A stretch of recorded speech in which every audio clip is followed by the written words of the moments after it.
매주 올라오는 재미있는 이야기를 보시려면 구독, 좋아요, 알림 설정 부탁드립니다. 지금 시작합니다. 매서운 칼바람이 살점을 도려낼 듯 불어닥치는 혹한의 겨울이었습니다. 하늘은 잿빛으로 낮게 내려앉아 금방이라도 굵은 눈발을 쏟아낼 듯 무겁기만 했지요. 그 삭막한 산길 위로 죄인들을 엮은 굴비두름 같은 행렬이 위태롭게 이어지고 있었습니다. 그 중에서도 유독 눈길을 끄는 이는 맨 뒤에 처져 힘겹게 발을 떼는 한 여인이었습니다. 한때는 고래등 같은 기와집 안채에서 비단옷만 걸치고 살았을 귀한 태가 남았으나 지금은 죄수복으로도 가리지 못한 얇은 소복 차림의 집신조차 다 해져 발 뒤꿈치가 붉게 물들어 있었지요.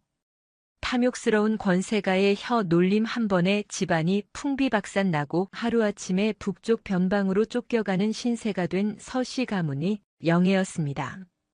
그녀의 가는 발목을 옥죄고 있는 거친 새끼줄은 꽁꽁 언 땅에 끌리며 기분 나쁜 소리를 냈습니다. 스르륵 탁, 스르륵 탁. 그것은 단순한 포승줄이 아니었습니다. 죄 없는 아비가 억울하게 죽임을 당하고 가문이 역적으로 몰려 찢겨나간 비극적인 운명의 굴레 그 자체였겠지요. 어이 군뱅이처럼 굴지 말고 빨리빨리 움직여. 해지기 전에 고개 넘어야 할 것 아니냐. 호송을 맡은 포졸이 윽박지르며 창대로 여인의 어깨를 툭 밀쳤습니다.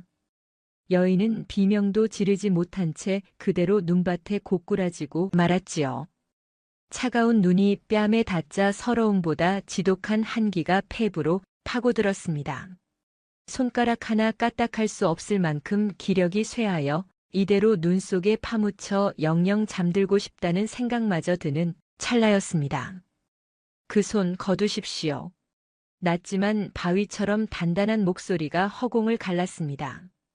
포졸이 흠칫 놀라 뒤를 돌아보았지요. 그곳에는 며칠째 이 행렬의 뒤를 그림자처럼 밟고 있는 거구에 사내가 서 있었습니다. 짐승의 가죽을 거칠게 기워 입은 모양새나 허리춤에 매달린 묵직한 칼집, 그리고 몸에서 풍기는 비릿한 피냄새는 그가 천한 도살업에 종사하는 자임을 단번에 알게 해주었지요. 사람 취급도 받지 못하는 세상 가장 밑바닥의 사내였습니다. 이놈이 또 나타났네. 썩 꺼지라니까 자꾸 어딜 쫓아오는 거야? 재수없게 피냄새나 풍기고 말이야. 포졸이 코를 막으며 짜증을 냈지만 사내는 물러서지 않았습니다. 오히려 품 안에서 묵직한 주머니 하나를 꺼내 포졸의 눈앞에 흔들어 보였습니다. 짤그랑 하고 음부치 부딪히는 소리가 탐욕스러운 포졸의 귀를 잡아 끌었습니다. 사내의 손등에는 짐승을 잡다 생긴 흉터가 가득했으나 그 손에 들린 은전은 깨끗했습니다. 나리들 술값이나 하시라고 드리는 겁니다. 대신 저분께 잠시 숨 돌릴 틈을 주십시오. 사내의 눈빛은 거친 외양과는 달리 깊고 고요했습니다. 포졸은 주머니를 냉큼 받아채 무게를 가늠해보고는 입꼬리를 슬그머니 올리며 헛기침을 했습니다. 뭐 날도 춥고 하니 잠시 쉬었다 가는 것도 나쁘지 않겠지. 어이, 다들 잠깐 멈춰. 요놈이 적선이나 하겠단다. 행렬이 멈추자 사내는 성큼성큼 여인에게 다가갔습니다. 쓰러진 여인은 흐릿한 시야 사이로 다가오는 사내의 낡은 집신을 바라보았습니다. 세상 모두가 손가락질하고 피하는 천한 백정이라 하였으나 지금 이 순간 그녀에게 손을 내미는 유일한 사람이었습니다. 사내는 무릎을 꿇고 앉아 품속에서 김이 모락모락 나는 따뜻한 물주머니와 깨끗한 무명천을 꺼냈습니다. 아기씨, 일어나실 수 있겠습니까? 그 목소리는 투박했으나 마치 깨질 듯한 도자기를 다루듯 조심스러웠습니다. 여인은 겨우 고개를 들어 사내의 얼굴을 마주 보았습니다. 숱 많은 눈썹 아래 자리 잡은 우직한 눈매. 기억 속 어딘가에 희미하게 남아있는 얼굴이었습니다. 그래요, 가문의 잔칫날이면 소를 잡으러 뒷마당에 드나들던 그 젊은 일꾼이었습니다. 그때는 눈길 한 번 제대로 준 적 없던 담장 아래 자풀 같은 존재였지요. 자네가 어찌 이곳에 있는가? 여인의 목소리는 갈라져 쇳소리가 섞여 나왔습니다. 사내는 대답 대신 묵묵히 여인의 꽁꽁 언 발을 자신의 투박한 손으로 감쌌습니다. 그리고는 준비해온 무명천으로 상처난 발목을 정성스레 감싸기 시작했습니다. 그의 손은 거칠고 굳은 살이 박여 있었지만 그 온기만큼은 화롯불보다 뜨거웠습니다. 말을 아끼십시오. 찬바람이 듭니다. 내 집안은 이미 결단이 났네. 나 같은 죄인에게 이리해 보았자 자네에게 떨어질 콩고물 같은 건 없어. 그러니 어서 돌아가게. 여인은 짐짓 매몰차게 말하려 했으나 눈가에는 이미 물기가 어리고 있었습니다. 사내는 잠시 손길을 멈추고 여인의 눈을 똑바로 응시했습니다. 그 눈빛에는 연민을 넘어선 어떤 굳은 결의가 서려 있었지요. 콩고물을 바라고 하는 짓이 아닙니다. 그저 제가 모시던 분의 핏줄이 이리 고초를 겪는 것을 두고 볼 수 없을 뿐입니다. 모시던 분이라니 그게 누굴 말하는 건가? 돌아가신 대감마님께서 제게 베풀어 주신 은혜가 있습니다.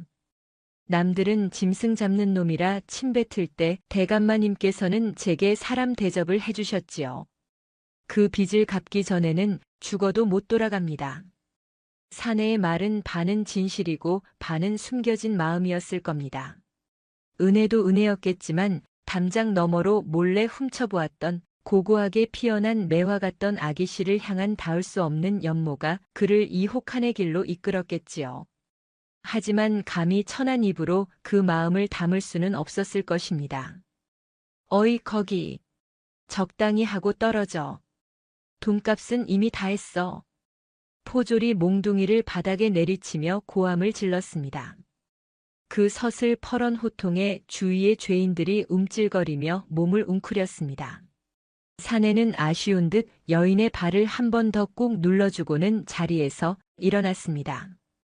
거대한 바위가 일어서는 듯한 위압감에 포졸이 찔끔 뒷걸음질을 쳤습니다.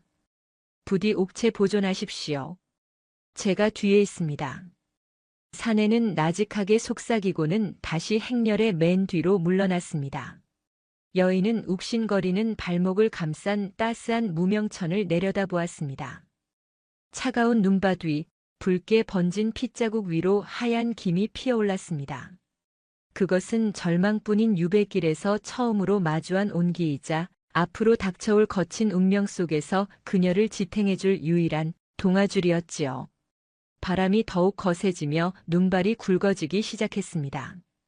포졸들은 서둘러 행렬을 재촉했고 사내는 묵묵히 그 뒤를 따랐습니다. 그러나 그들의 앞길을 막아서는 것은 단순한 눈보라만이 아니었습니다. 저 멀리 고개 너머 숲속에서 번뜩이는 쇠붙이의 섬광이 스산하게 빛나고 있었으니까요. 누명을 씌운 것으로도 모자라 여인의 숨통을 완전히 끊어놓으려는 악랄한 손길이 기다리고 있다는 것을 아직은 아무도 알지 못했습니다. 해는 서산으로 넘어가고 사위는 먹물을 풀어놓은 듯 어둑해졌습니다. 고갯마루에 들어서자 휘몰아치는 눈보라 소리가 마치 굶주린 짐승의 울음소리처럼 귓가를 때렸지요. 행렬을 이끌던 포졸들은 추위에 몸을 떨며 걸음을 재촉했습니다. 바로 그때였습니다. 어둠 속에서 날카로운 바람 가르는 소리가 울리더니 선두에 섰던 포졸의 가시 허공으로 튀어올랐습니다. 누구냐? 포졸이 비명을 지르며 창을 겨누기도 전에 검은 복면을 쓴 괴한 넷이 숲에서 튀어나와 행렬을 포위했습니다. 그들의 손에 들린 시퍼런 칼날은 도적대의 녹슨 쇠붙이가 아니었습니다. 잘 훈련된 살수들의 움직임, 그것은 분명 여인의 목숨을 노리고 온 자들이었지요. 대감의 명이다. 계집의 목만 베고 나머지는 쫓아버려라. 우두머리로 보이는 자가 낮게 으르렁거리자 살수들이 일제히 여인을 향해 쇄도했습니다. 포졸들은 혼비백산하여 창을 내던지고 꽁무니를 빼기 바빴고 함께 묶여있던 다른 죄인들은 비명을 지르며 바닥에 납작 엎드렸습니다. 여인은 공포에 질려 뒷걸음질 치다 그만 돌부리에 걸려 넘어지고 말았습니다.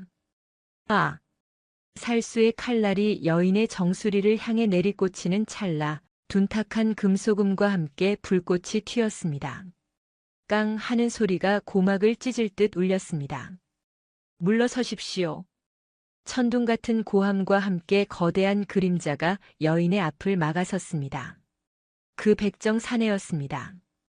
그의 손에 들린 것은 병사들의 날렵한 환도가 아니라 뼈와 살을 바를 때 쓰는 두툼하고 투박한 도축용 칼이었습니다. 하지만 그 칼을 쥔 사내의 손놀림은 놀랍도록 매서웠습니다. 이 천한 백정놈이 감히. 살수가 코웃음을 치며 다시 검을 휘둘렀으나 사내는 피하지 않고 오히려 한 걸음 다가서며 상대의 손목 안쪽을 정확히 가격했습니다. 억하는 외마디 비명과 함께 살수의 검이 눈밭에 떨어졌습니다. 사내의 무예는 화려한 검무가 아니었습니다. 소의 급소를 단번에 찔러 고통을 줄이듯 상대의 관절과 힘줄을 정확히 노리는 실전적인 기술이었지요. 짐승을 다루던 손이 이제는 가장 흉포한 짐승인 인간을 상대로 번뜩이고 있었습니다. 내 놈 솜씨가 예사롭지 않구나. 어디서 칼밥 좀 먹었느냐? 우두머리가 흥미롭다는 듯 눈을 빛내며 다가왔습니다. 사내는 여인을 등 뒤로 감추며 거칠게 숨을 몰아쉬었습니다. 길을 비키시오. 이분은 나라의 명을 받고 유배를 가는 죄인이요. 사사로이 해할 수 없어. 죄인이라 죽이는 것이다. 후환을 없애려면 씨를 말려야 하는 법이지. 비키지 않으면 내 놈도 고깃덩어리로 만들어주마. 우두머리의 신호에 남은 살수 셋이 동시에 사내를 덮쳤습니다. 사내는 이를 악물고 칼을 휘둘렀으나 수적으로 열세인데다 여인을 보호해야 했기에 움직임이 자유롭지 못했습니다. 쉭쉭. 사방에서 날아드는 칼날을 쳐내던 와중 살수의 칼끝이 여인의 옷자락을 스치며 어깨에 붉은 생채기를 내고 말았습니다. 아윽. 여인의 신음소리에 사내의 눈빛이 짐승처럼 돌변했습니다. 이성은 끊어지고 오직 지키겠다는 본능만이 남았습니다. 그는 달려드는 살수의 명치를 어깨로 강하게 들이받아 날려버리고는 곧장 뒤를 돌아 여인을 향해 소리쳤습니다. 피십시오. 어서. 그게 무슨 소린가? 나는 걷겠네. 내 발로 갈 수 있어. 지금 고집 부릴 때가 아닙니다. 놈들이 더 몰려올 겁니다. 살고 싶으면 제 등에 업히십시오. 사내의 절박한 외침에 여인은 망설임을 거두었습니다. 사내가 등을 내어주자 여인은 떨리는 팔로 그의 굵은 목을 감싸 안았습니다. 사내는 여인을 깃털처럼 가볍게 들어올리며 자신의 허리춤에 묶여있던 굵은 밧줄을 풀어 여인의 허리와 자신의 몸을 단단히 묶었습니다. 마치 한 몸이 된 듯 죽어도 떨어지지 않겠다는 결연한 의지였습니다. 그 밧줄은 그들을 하나로 묶는 족쇄였으나 동시에 생명을 잇는 탯줄과도 같았습니다. 꽉 잡으셔야 합니다. 혀 깨물지 않게 입 다무십시오. 사내는 으르렁거리며 앞을 가로막는 살수들을 향해 맹렬히 돌진했습니다. 그의 거대한 몸집이 살수 하나를 그대로 들이받아 길을 터뜨렸습니다. 저놈 잡아라. 놓치면 우리가 죽는다. 뒤에서 다급한 고함이 들려왔지만 사내는 뒤도 돌아보지 않고 숲을 향해 달렸습니다. 눈보라가 더욱 거세져 한치 앞도 분간할 수 없는 상황이었지만 오히려 그것이 그들을 도왔습니다. 사내는 눈 덮인 가파른 산비탈을 짐승처럼 네 발로 기어오르기도 하고 미끄러지듯 내달리기도 했습니다. 등에 업힌 여인은 사내의 거친 숨소리와 뜨거운 체온을 고스란히 느꼈습니다. 땀 냄새와 피 냄새, 그리고 눈 냄새가 뒤섞인 그에게서 묘한 안도감이 전해져 왔습니다. 평소라면 천하다 하여 옷깃조차 스치지 않았을 사내의 등에 지금 자신의 목숨이 오롯이 달려있다는 사실이 기이하게만 느껴졌지요. 자네 숨이 너무 가쁘네. 잠시 쉬었다 가세. 여인이 걱정스러운 듯 귓가에 속삭였으나 사내는 고개를 저으며 눈밭을 헤쳐나갔습니다. 지금 멈추면 죽습니다. 제 숨이 끊어지기 전에는 절대 내려놓지 않을 것입니다. 어찌하여 나 같은 죄인을 위해 이리 목숨을 거는가? 아기 씨는 죄인이 아닙니다. 저들이 죄인이지요. 그러니 부디 살아만 계십시오. 사내의 목소리는 단호했습니다. 칼바람이 뺨을 때리고 눈송이가 시야를 가렸지만 사내는 묵묵히 그리고 끈질기게 발을 내디뎠습니다. 그들이 향하는 곳은 사람이 다니지 않는 깊은 산속, 짐승들마저 숨을 죽인다는 험준한 설산의 심연이었습니다. 어둠이 산을 완전히 집어삼켰을 무렵 뒤쫓던 발자국 소리는 거센 바람 소리에 묻혀 사라졌습니다. 하지만 사내는 멈추지 않았습니다. 여인의 몸이 차갑게 식어가는 것을 느꼈기 때문이지요. 그는 이를 악물고 더 깊은 숲, 세상과 단절된 그들만의 은신처를 찾아 필사적으로 걸음을 옮겼습니다. 눈 위에 찍힌 두 사람의 발자국은 금세 새로 내린 눈에 덮여 그들이 어디로 사라졌는지 세상 그 누구도 알 수 없게 지워지고 있었습니다. 바람을 피해 들어선 곳은 숯을 굽던 이들이 쓰다 버린 낡은 산막이었습니다. 지붕은 반쯤 무너져 하늘이 보였으나 다행히 한쪽 구석은 비바람을 피할 만했습니다. 사내는 여인을 가장 안쪽 마른 집단 위에 조심스레 내려놓았습니다. 거친 숨을 몰아쉬면서도 그는 쉴 틈 없이 움직였습니다. 품에서 부싯쌈지를 꺼내 불을 지피고 썩은 나무 토막을 주워 모아 화기를 돋우었지요. 타닥타닥. 젖은 나무가 타들어가며 매캐한 연기와 함께 훈훈한 기운이 돌기 시작했습니다. 그제야 사내는 긴장이 풀린 듯 바닥에 주저앉았습니다. 불빛에 비친 그의 모습은 처참했습니다. 찢어진 옷 사이로 드러난 근육은 온통 생체 기투성이었고 여인을 업고 뛰느라 집시는 다 해져 맨발이 드러나 있었습니다. 발바닥은 찢어져 피가 엉겨 붙어 있었지요. 그런데도 그는 자신의 상처는 아랑곳하지 않고 여인의 안색부터 살폈습니다. 어디 불편한 곳은 없으십니까? 추위가 좀 가시나요? 여인은 멍하니 사내를 바라보았습니다. 천안백정이라 하기에 그는 지나치게 침착했고 그 눈빛은 깊은 우물처럼 고요했습니다. 자네 다리가 피투성이일세. 나 때문에. 이깟 껍데기 좀 벗겨진 것은 일도 아닙니다. 소 잡을 때 비하면 간지러운 수준이지요. 사내는 짐짓 호탕하게 웃어넘기려 했으나 여인은 그 웃음 뒤에 숨겨진 고단함을 읽었습니다. 그녀는 떨리는 손으로 자신의 옷자락 끝을 찢어 사내에게 건넸습니다. 이거라도 감게. 내 마음이 편치 않아서 그래. 사내는 잠시 망설이다가 두 손으로 공손히 천을 받았습니다. 거친 손가락이 여인의 하얀 손끝에 살짝 스치자 두 사람 사이에 묘한 침묵이 흘렀습니다. 고맙습니다. 귀하게 쓰겠습니다. 사내가 상처를 동여매는 동안 여인은 타오르는 불꽃을 바라보며 깊은 한숨을 내쉬었습니다. 살아남았다는 안도감보다는 앞으로 닥쳐올 막막한 현실이 그녀를 짓눌렀기 때문이겠지요. 이제 어찌 살란 말인가. 가문은 멸문지화를 당하고 나는 도망자 신세가 되었으니 차라리 아까 그들의 칼에 죽는 것이 나았을지도 모르네. 여인의 자조 섞인 한탄에 사내의 손길이 뚝 멈췄습니다. 그는 잠시 침묵하더니 평소의 투박한 말투와는 사뭇 다른 어조로 입을 열었습니다. 겨울이 춥다 하여 봄이 오지 않는 법은 없습니다. 모진 바람이 불어야 뿌리가 더 깊게 박히는 법이지요. 아기 씨는 죽을 운명이 아니라 깊게 뿌리 내려 다시 꽃 피울 운명이십니다. 여인은 귀를 의심했습니다. 그것은 단순히 위로하려 던진 말이 아니었습니다. 문장의 결이 예사롭지 않았고 단어의 쓰임새가 저작거리의 것이 아니었기 때문입니다. 자네 지금 뭐라 했나? 아닙니다. 그저 옛 어른들이 하던 소리를 주워 넘긴 것입니다.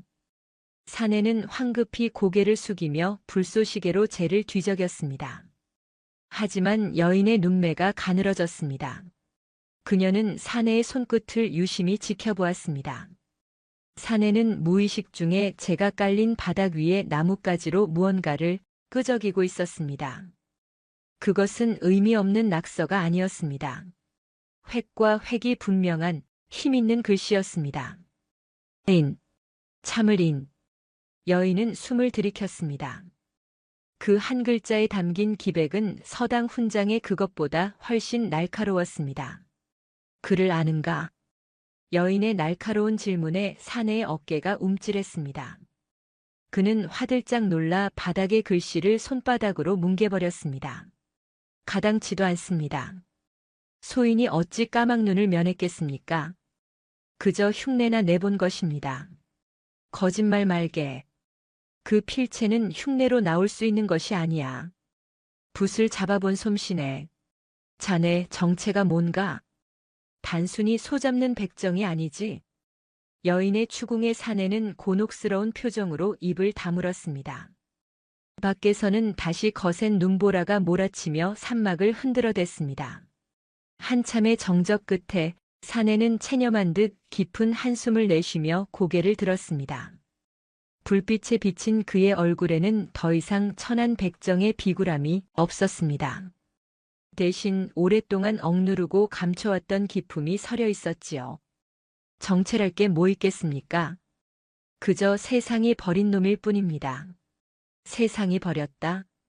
아버님은 영모에 휘말려 참수당하셨고 저는 어미의 기지로 겨우 목숨만 부지해 백정촌에 숨어들었습니다. 칼을 잡은 건 먹고 살기 위함이었고 글을 읽은 건 잊지 않기 위함이었습니다. 잊지 않다니 무엇을 말이냐? 사람의 도리 말입니다. 짐승의 피를 뒤집어 쓰고 살아도 마음만은 짐승이 되지 않겠다고 매일 밤 서책을 필사하며 다짐했습니다. 사내의 고백은 덤덤했으나 그 속에 담긴 세월의 무게는 천근만근이었습니다. 여인은 눈앞의 사내가 다시 보였습니다. 그는 단순히 자신을 구한 무인이 아니었습니다.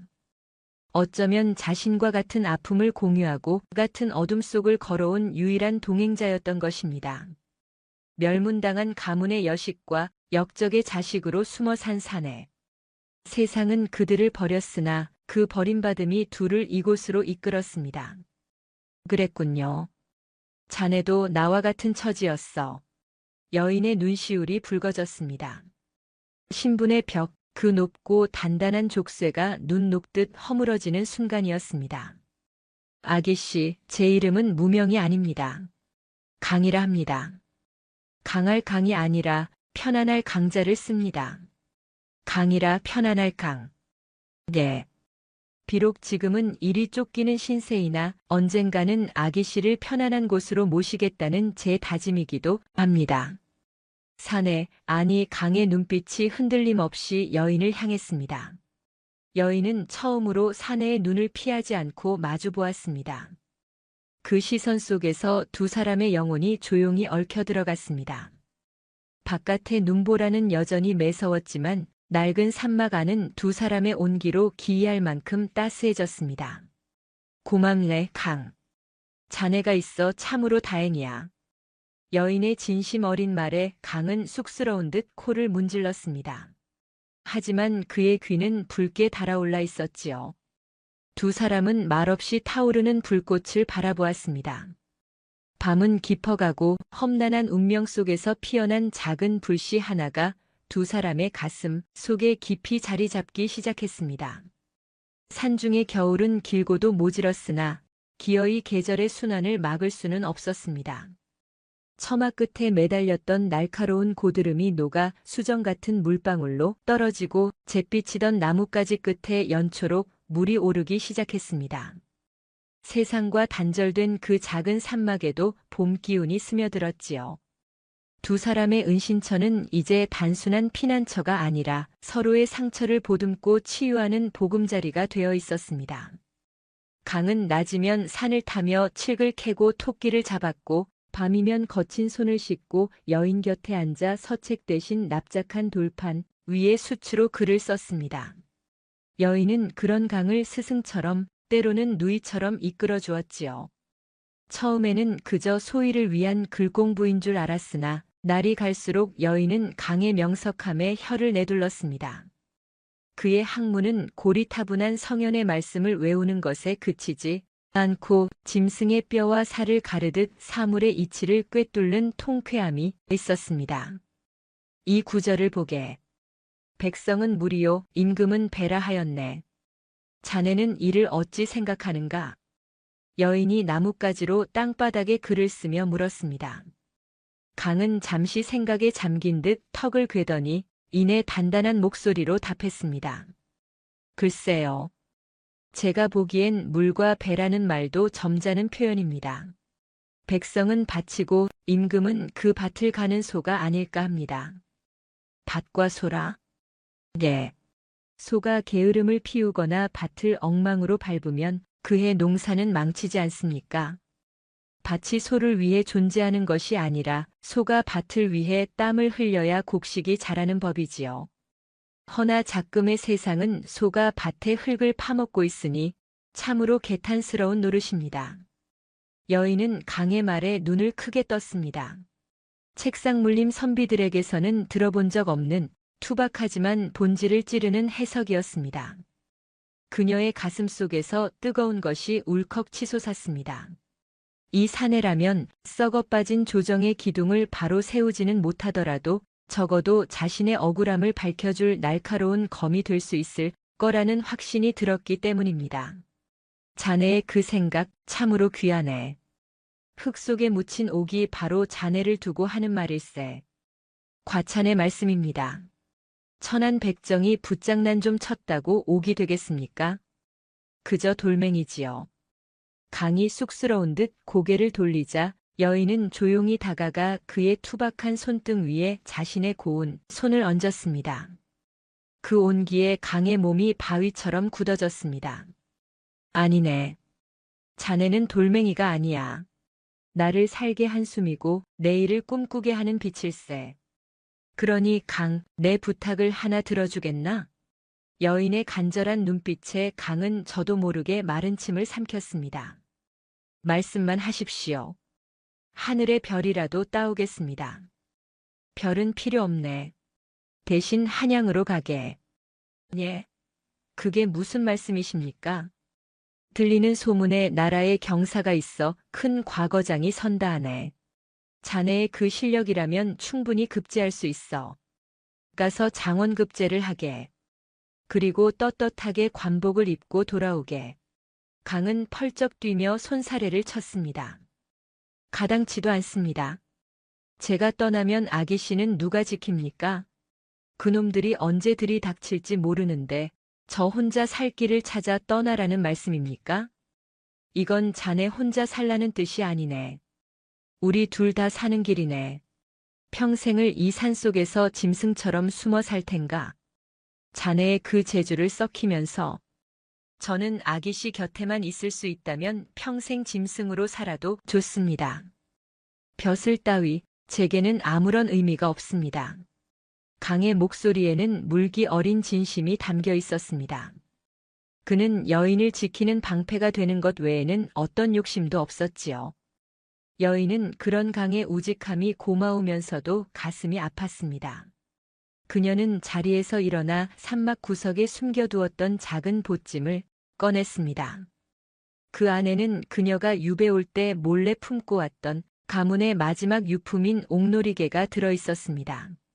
이것을 보게. 우리 가문의 징표일세. 내 아버님께서는 평생을 청렴하게 사셨으나 간신배들의 모함에 역적으로 몰려 돌아가셨네. 나는 그 오명을 씻고 싶네. 여인의 목소리가 가늘게 떨렸습니다. 하지만 내 힘으로는 어쩔 수가 없어. 여인이라는 한계, 죄인이라는 굴레가 나를 올가매고 있지 않나. 자네가 내 칼이 되어주게. 가서 힘을 얻어 그 힘으로 이 썩은 동아줄을 끊어달란 말일세. 강은 여인의 손에 들린 영롱한 옥놀이개를 바라보았습니다. 그것은 단순한 장신구가 아니라 여인의 피눈물 나는 원한이자 간절한 소망이 응축된 물건이었습니다. 그는 깨달았습니다. 사랑한다는 것은 그저 곁에 머무는 것이 아니라 상대의 아픔까지 짊어지는 것임을. 하지만 제가 없는 사이 변고라도 생기면 어찌합니까? 내 목숨은 내가 지키겠네. 자네가 가르쳐준 호신술도 있지 않은가? 그리고 이 또한 챙겨가게.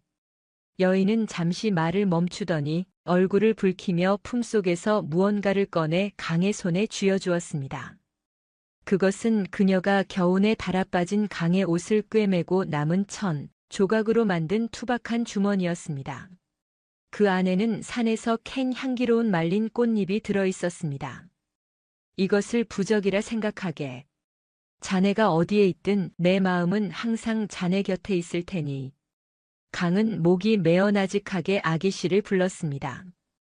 주머니를 쥔 손에 힘이 들어갔습니다. 꽃내음이 코끝을 스치자 마음속에서 거대한 파도가 일렁였습니다. 사랑하는 여인을 두고 떠나는 것은 죽기보다 싫었으나 그녀의 눈에 고인 눈물을 닦아주기 위해서는 더 큰 힘이 필요하다는 것을 그 역시 뼈저리게 알고 있었기 때문입니다. 알겠습니다. 가겠습니다. 강이 무겁게 입을 열었습니다. 가서 보란듯이 장원을 하겠습니다. 그리고 세상에서 가장 큰 힘을 얻어 돌아와 아기씨를 괴롭히던 모든 것들을 제 칼 아래 무릎 꿇리겠습니다. 고맙네. 정말 고마워. 대신 약조 하나만 해주십시오. 제가 돌아올 때까지 무슨 일이 있어도 살아계셔야 합니다. 머리카락 한 올도 다치시면 안 됩니다. 약조하겠네.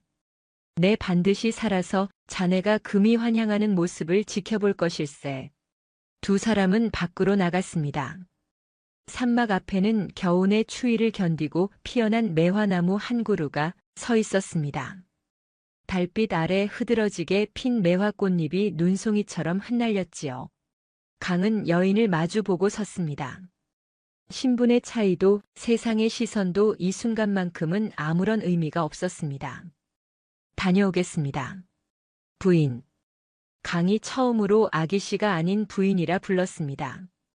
그것은 미래를 기약하는 세상에서 가장 대담하고도 애절한 고백이었습니다. 여인은 놀란 눈으로 그를 바라보았습니다. 이내 환하게 미소 지으며 고개를 끄덕였습니다. 기다리겠습니다. 서방님. 바람이 불어와 두 사람의 옷자락을 휘감았습니다. 매화 향기 짙게 배인 그 봄밤, 산에는 여인의 깊은 눈동자를 가슴에 새기고 동이 트는 새벽길을 향해 힘찬 발걸음을 내디뎠습니다. 그의 등 뒤로 여인의 간절한 기도가 등불처럼 타오르고 있었지요. 이제 잠시의 이별이지만 그것은 영원한 결합을 위한 아픈 통과 의례였습니다. 한양의 과장은 숨막히는 침묵과 먹 냄새로 가득 차 있었습니다. 전국 팔도에서 내로라 하는 선비들이 구름처럼 몰려들었으나 그 수많은 인파 속에서도 강은 홀로 우뚝 솟은 바위처럼 이질적인 기운을 내뿜고 있었습니다. 갓을 쓴 머리는 단정했으나 붓을 쥔 손에는 굳은 살이 박여 있었고 눈빛에는 글줄이나 외는 서생들에게서는 찾아볼 수 없는 야생의 번뜩임이 서려 있었지요. 두둥하고 북소리가 울리자 시관이 시제가 적힌 거대한 현판을 내걸었습니다. 굽해 썩어가는 나라의 폐단을 도려내고 백성을 구하는 방도를 논하라. 주제는 마치 강을 위해 준비된 듯 했습니다. 주위의 선비들은 당황하여 웅성거리거나 공자왈 맹자왈하며 고리타분한 경전을 머릿속에서 끄집어내느라 진땀을 빼고 있었지요. 허나 강은 망설임 없이 붓을 들어 먹물을 흠뻑 적셨습니다. 그의 뇌리에 지난 겨울 억울하게 끌려가던 여인의 피 맺힌 발뒤꿈치와 탐관 오리들의 번들거리는 기름진 얼굴이 주마등처럼 스쳐 지나갔습니다. 썩은 살은 도려내야 새 살이 돋는 법. 강이 나직이 읊조리며 화선지 위로 붓을 내리꽂았습니다. 그것은 글을 쓰는 것이 아니라 붓이라는 칼로 부조리한 세상의 환부를 가르는 집도와도 같았습니다. 같은 시각 수백 리 떨어진 깊은 산속. 봄 기운이 완연해진 산막 주변으로 스산한 바람이 불어닥쳤습니다. 여인은 툇마루에 앉아 강이 떠난 방향인 남쪽 하늘을 하염없이 바라보고 있었지요. 며칠 전부터 산짐승들이 자취를 감추고 까마귀 떼가 요란하게 울어대는 것이 영 마음이 놓이지 않던 차였습니다. 서방님 무사히 치르고 계시는지요? 여인이 품속의 향낭을 만지작거리며 기도를 올리던 그때였습니다. 바스락. 마른 나뭇가지 밟는 소리가 들려왔습니다. 산짐승의 것이 아니었습니다. 짐승은 소리를 죽여 걷지만 이는 숨길 생각조차 없는 오만한 인간의 발소리였으니까요. 여인의 눈동자가 흔들렸습니다.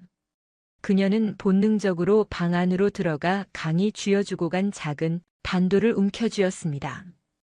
심장이 터질 듯 요동쳤지만 그녀는 입술을 깨물며 두려움을 삼켰습니다. 거기 쥐새끼처럼 숨어있지 말고 나오거라. 거친 고함과 함께 산막의 문짝이 쾅 하고 떨어져 나갔습니다. 들이닥친 것은 관군 복장을 한 사내들이었으나 그들의 눈빛은 도적대보다 더 흉포했습니다. 그들 뒤로 비단옷을 입고 거만한 표정을 지은 중년의 사내가 뒷짐을 지고 나타났습니다. 바로 여인의 가문을 멸문시키고 그녀를 유배 보낸 장본인 호조판서의 신복이었습니다.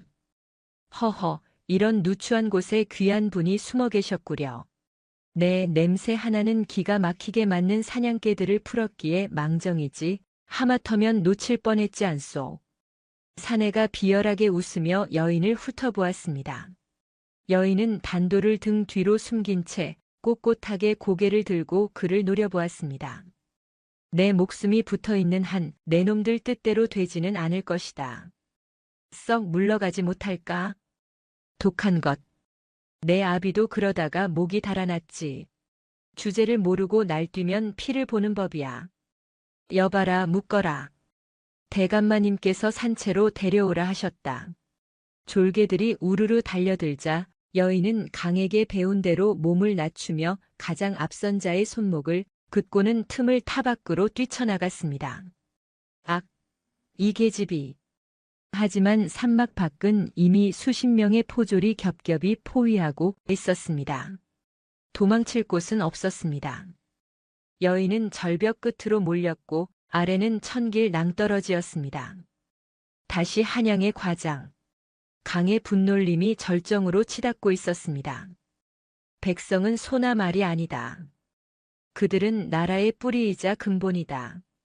뿌리가 썩으면 나무가 쓰러지듯 백성이 병들면 왕조 또한 무너질 수밖에 없다.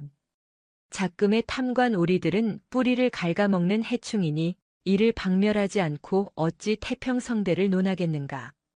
그의 문장은 거침이 없었고 글자 하나하나에 서리빨 같은 기백이 서려 있었습니다.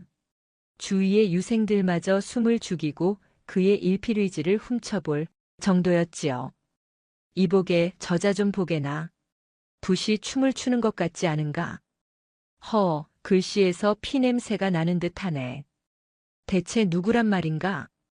강은 주위의 소란 따위는 들리지 않았습니다. 마지막 마침표를 찍는 순간 붓털이 갈라지며 먹물이 튀었습니다. 그는 붓을 내려놓고 하늘을 올려다보았습니다. 기다리시오. 이제 곧 갑니다. 다시 절벽 위. 여인은 벼랑 끝에 서서 포위망을 좁혀오는 사내들을 내려다보았습니다.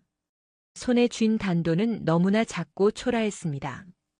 신복이 혀를 차며 한 걸음 다가왔습니다. 어리석은 짓 말거라. 내 놈을 기다리는 사내가 있다 들었다. 그놈 목숨까지 내놓고 싶은 게냐?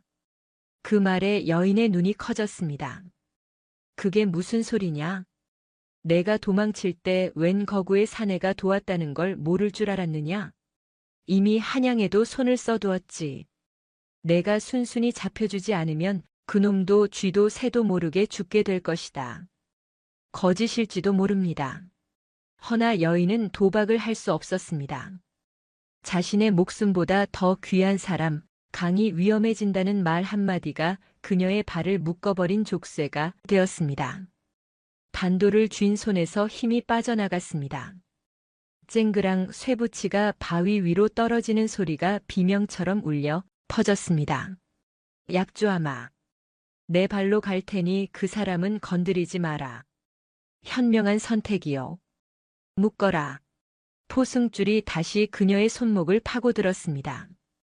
여인은 저항하지 않고 순순히 결박을 받았습니다. 거친 밧줄이 살을 파고들었지만 그녀는 입술을 깨물며 눈물을 참았습니다. 지금 흘리는 눈물은 패배의 증거가 될 뿐임을 알았기 때문입니다. 그녀는 강이 선물한 향낭을 품속 깊이 간직한 채 다시금 지옥 같은 가마에 올랐습니다. 살아야 한다. 반드시 살아서 다시 만나야 한다. 가마 문이 닫히고 행렬이 산을 내려가기 시작했습니다. 멀리서 천둥 소리가 우르릉 울렸습니다. 한양의 하늘에도 산막의 하늘에도 먹구름이 몰려오고 있었습니다. 이제 운명의 시간은 얼마 남지 않았습니다. 강이 장원급제라는 날개를 달고 비상할 것인가 아니면 여인이 영원한 어둠 속으로 잠식될 것인가. 두 사람의 운명은 폭풍전야의 고요 속에 위태롭게 흔들리고 있었습니다. 한양의 대궐 앞마당은 합격자의 이름을 부르는 소리로 떠나갈 듯했습니다. 구름처럼 모인 인파 속에서 호명관이 떨리는 목소리로 장원의 이름을 외쳤습니다. 근본 과거의 장원 강. 북소리가 둥둥 울리고 어사화를 머리에 꽂은 강이 임금 앞으로 나아갔습니다. 붉은 관복을 입은 그의 자태는 더 이상 천안백정의 것이 아니었습니다. 떡 벌어진 어깨와 위엄서린 눈빛은 마치 전장의 장수와도 같았지요.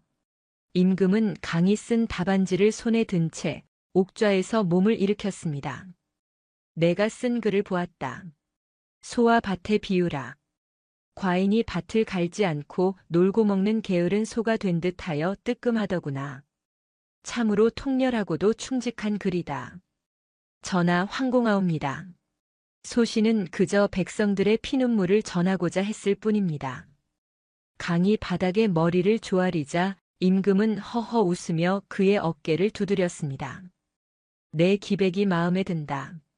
내 너에게 특별히 마패를 하사하니 지금 당장 내려가 썩은 뿌리를 도려내고 백성의 눈물을 닦아주거라.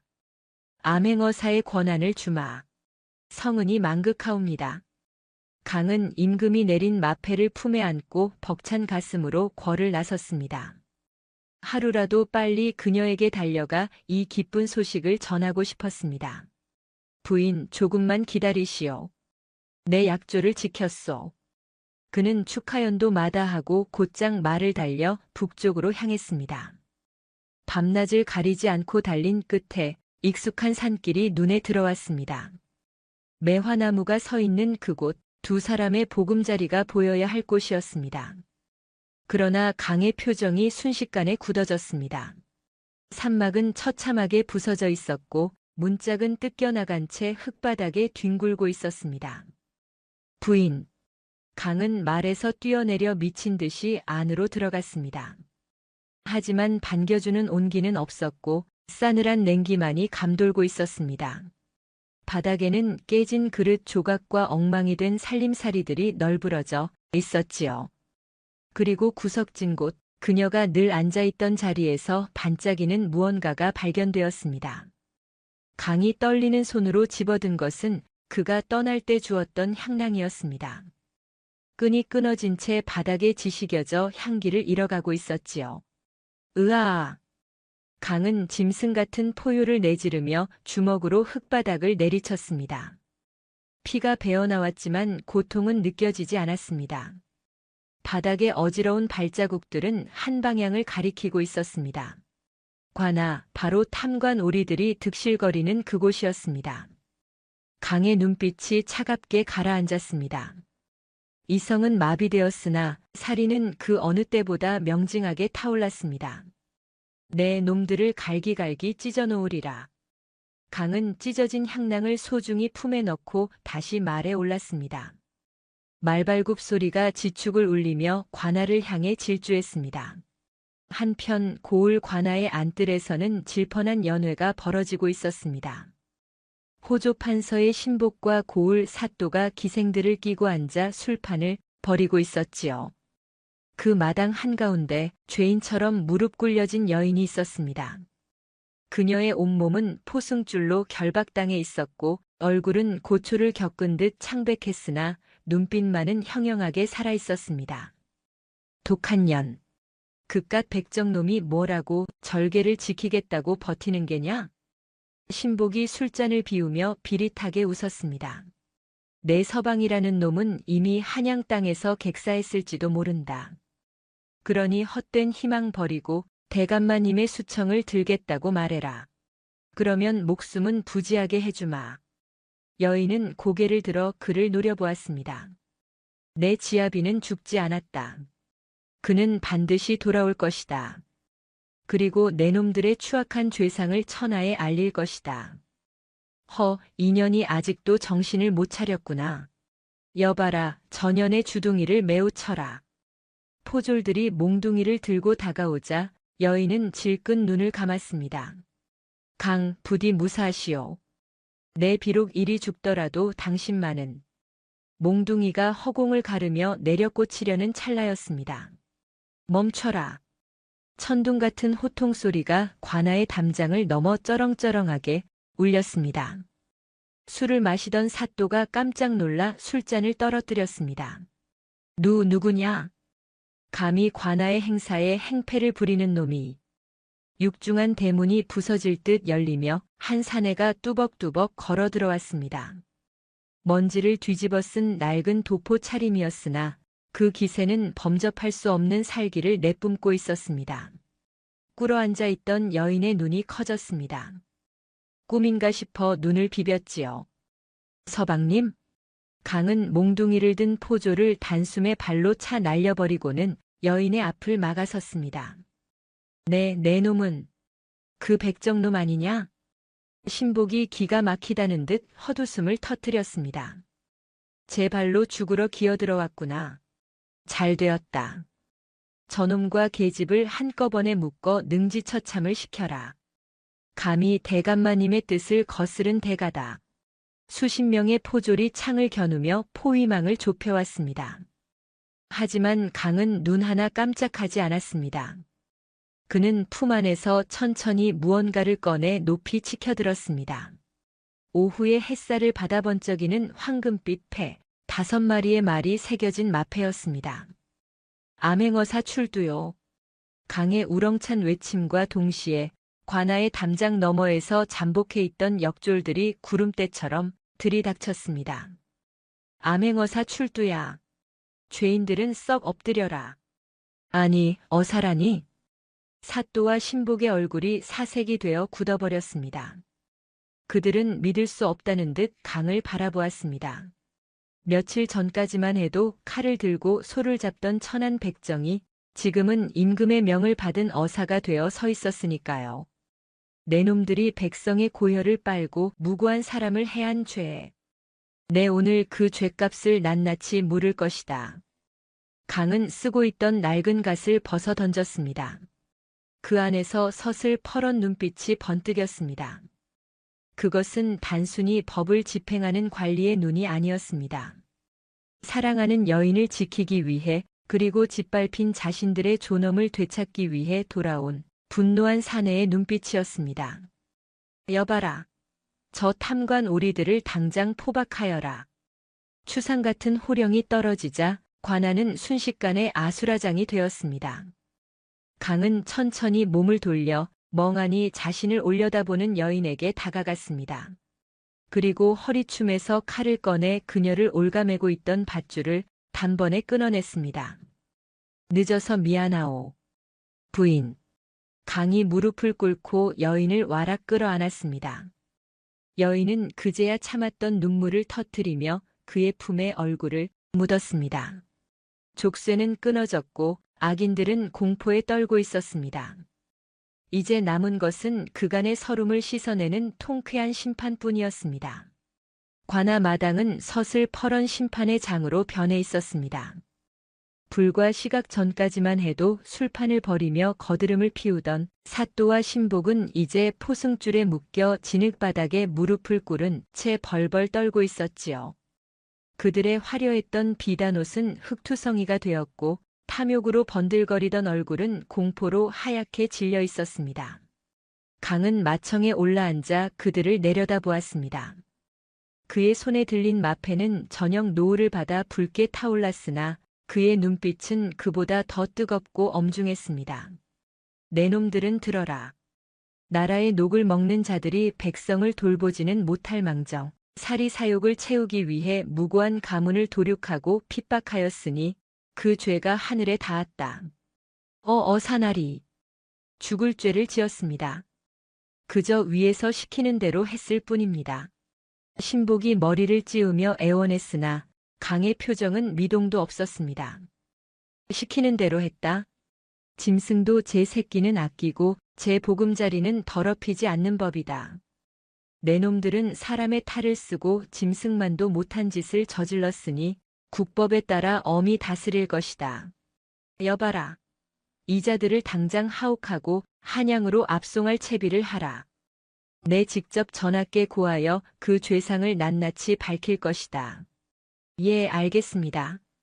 역졸들이 죄인들을 끌고 나가자 관아 밖을 애워싸고 있던 백성들 사이에서 함성이 터져나왔습니다. 사나리 만세. 우리 고을이 살았다. 하는 소리가 메아리 쳤지요. 강은 자리에서 일어나 천천히 뜰 아래로 내려왔습니다. 그곳에는 여인이 멍하니 서서 그 모든 광경을 지켜보고 있었습니다. 헝클어진 머리카락, 찢어진 소복, 그리고 손목에 남은 붉은 밧줄 자국. 하지만 그녀의 표정은 그 어느 때보다 평온하고 고귀해 보였습니다. 부인. 강이 부드럽게 그녀를 불렀습니다. 여인은 꿈에서 깨어난 듯 그를 바라보았습니다. 서방님, 정말 끝난 것입니까? 이제 더는 도망치지 않아도 되는 것입니까? 그렇소. 끝났소. 이제 당신을 올가매던 모든 오명은 씻겨나갈 것이요. 가문의 명예도 회복될 것이고 빼앗긴 집도 되찾게 될 것이요. 강은 떨리는 손을 뻗어 여인의 손목에 남은 상처를 조심스레 어루만졌습니다. 거친 밧줄이 남긴 흉터였으나 강에게는 그것이 세상 어떤 보석보다 아픈 증표였습니다. 이 상처 평생 잊지 않겠소. 내 다시는 당신의 손목에 차가운 줄이 닿지 않게 할 것이요. 여인은 고개를 저으며 강의 거친 손을 자신의 뺨에 갖다 대었습니다. 아니요. 이 상처는 훈장입니다. 당신을 만나게 해준 인연의 끈이었으니까요. 서방님이 아니었다면 저는 차가운 눈밭에서 이름 없는 원혼이 되었을 것입니다. 저를 살리신 것도 저를 다시 사람답게 만드신 것도 모두 서방님이십니다. 두 사람은 수많은 백성이 지켜보는 가운데 서로를 끌어안았습니다. 신분의 차이도 과거의 아픔도 두 사람의 결합 앞에서는 아무런 장애가 되지 못했습니다. 저녁 바람이 불어와 두 사람의 옷자락을 하나로 묶어주었지요. 계절은 다시 흘러 어느덧 늦봄이 되었습니다. 한양의 조정은 발칵 뒤집혔습니다. 강의 상소로 인해 호조 판서의 비리가 만천하에 드러났고 그 일파는 모두 처단되었습니다. 여인의 가문은 신원되었고 강은 그 공로를 인정받아 정식으로 벼슬길에 오르게 되었지요. 사람들은 천민 출신 장원급 제자의 탄생에 놀라워하면서도 그가 보여준 기계와 능력에 찬사를 아꼈습니다. 그러나 강과 여인은 화려한 한양의 기와집 대신 도성 근교의 조용한 강가에 작은 집을 짓고 살기를 청했습니다. 높은 벼슬보다는 서로의 곁에서 평범한 행복을 누리고 싶었기 때문이지요. 집 마당에는 작은 연못을 팠고 그곳에는 연꽃이 흐드러지게 피어 있었습니다. 여인은 마루에 앉아 바느질하고 있었고 강은 그 곁에서 붓을 들어 글을 쓰고 있었습니다. 더 이상 쫓기는 자의 다급함도 숨죽여야 하는 긴장감도 없는 평화로운 풍경이었습니다. 서방님, 무엇을 그리 열심히 쓰십니까? 여인이 미소 지으며 묻자 강이 붓을 내려놓고 종이를 보여주었습니다. 그곳에는 연자가 큼지막하게 쓰여 있었습니다. 진흙탕 속에서도 맑은 꽃을 피우는 연꽃을 보며 당신을 생각했소. 모진 풍파와 더러운 모함 속에서도 끝내 맑은 향기를 잃지 않은 당신 말이오. 어마 나 부끄럽게 시리. 여인이 얼굴을 붉히며 고개를 돌렸습니다. 강은 껄껄 웃으며 그녀의 곁으로 다가앉았습니다. 그리고 그녀의 손을 꼭 잡았습니다. 기억하오. 지난 겨울 눈보라치는 산속에서 당신을 업고 달릴 때 우리는 밧줄로 서로를 묶고 있었지. 어찌 있겠습니까? 그 줄이 아니었다면 저는 벼랑 아래로 떨어졌을 테지요. 그때는 그것이 우리를 살리는 동아줄이자 피할 수 없는 운명의 굴레라 생각했소. 허나 지금 생각해보니 그것은 족쇄가 아니었소. 하늘이 우리 둘을 떼어놓지 않으려 묶어둔 붉은 실이었던 게지. 강의 말에 여인의 눈가가 촉촉해졌습니다. 처음 만났을 때 그녀는 죄인의 굴레에 묶여 있었고 그는 신분의 굴레에 묶여 있었습니다. 세상은 그들을 갈라놓으려 했고 악한 자들은 그들을 짓밟으려 했습니다. 하지만 그 억압과 시련이 오히려 두 사람을 단단하게 결속시켰고 결국 서로를 구원하는 열쇠가 되었지요. 이제 물리적인 줄은 없습니다. 하지만 제 마음은 영원히 당신에게 묶여 있을 것입니다, 서방님. 나 또한 그렇소. 내 목숨이 다하는 날까지, 아니 다음 생에 다시 태어난다 해도 나는 당신을 찾아가 기꺼이 당신의 짐을 업을 것이오. 강은 여인을 품에 안고 멀리 흐르는 강물을 바라보았습니다. 강물은 굽이치고 휘돌아 결국 바다로 흘러갑니다. 그들의 삶 또한 험난한 계곡을 지나 이제야 넓고 잔잔한 바다에 이르렀습니다. 마당에 매화나무 가지 끝에 앉은 참새 한 쌍이 지저귀고 따스한 햇살이 두 사람의 어깨 위로 쏟아져 내렸습니다. 이야기가 재미있으셨다면 좋아요와 소중한 댓글 부탁드립니다. 영상 제작에 큰 도움이 됩니다. 긴 시간 함께 해주셔서 감사합니다.